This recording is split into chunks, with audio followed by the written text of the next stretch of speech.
Hello students. In this video, we are going to analyze the revenue structure under perfect competition. Perfect competition is a market situation in which there are large number of buyers, large number of sellers, buying and selling homogeneous goods at a single uniform price. Single uniform price means all the units of the commodity are sold at the same price. Under perfect competition, it is said that price is decided by the industry. So a single seller or a single buyer cannot change the price of the product. Now, since you have an idea about total revenue, average revenue, and marginal revenue, let's analyze the revenue structure under perfect competition in detail. So this is the table that we have.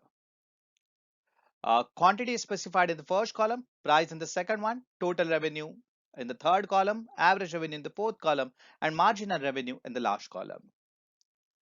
Now, if you analyze this particular table, you come to know that under perfect competition, even if the quantity rises, the price of the commodity remains constant. So here the concept of wholesale trade and retail trade is practically not followed. The consumer purchases 1 unit of the commodity, the price per unit is 10 rupees. If the consumer purchases 2 units of the commodity, the price per unit remains 10 rupees. When the consumer purchases 3 units of the commodity, the price per unit remains 10 rupees only. It does not change. Total revenue is nothing but price into quantity. 1 into 10 comes to 10. 2 into 20, 2 into 10 comes to 20. 3 into 10 comes to 30 and so on. Average revenue is total revenue divided by quantity. 10 divided by 1 comes to 10.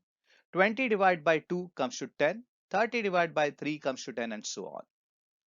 Marginal revenue is nothing but the additional revenue earned by the producer by selling an additional unit of the commodity. In the first case, marginal revenue is assumed to be 10. Let's assume that 0 units of the commodity are sold in the market, total revenue is 0.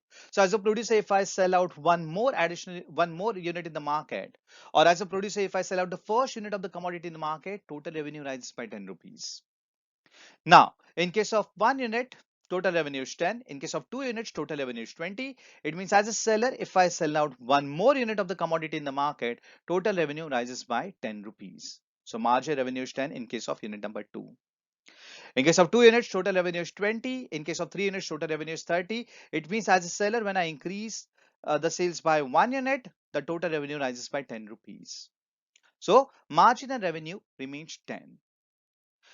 If you analyze this table, you'll come to know that under perfect competition, price is always equal to average revenue and it's equal to marginal revenue. Price is equal to average revenue is equal to marginal revenue under perfect competition. And if you analyze the graph of this particular table, it is said that irrespective of the level of output, price, average revenue, and marginal revenue remains constant. Irrespective of the level of output, the level of price or the level of average revenue and the level of marginal revenue remains constant. That is the reason why P is equal to AR is equal to MR is a straight line parallel to X-axis. And under perfect competition, it is said that the total revenue curve, it starts from the origin and it will slope upwards. Because when output level is 0, total revenue is equal to 0. As the level of output rises, the level of total revenue will also rise.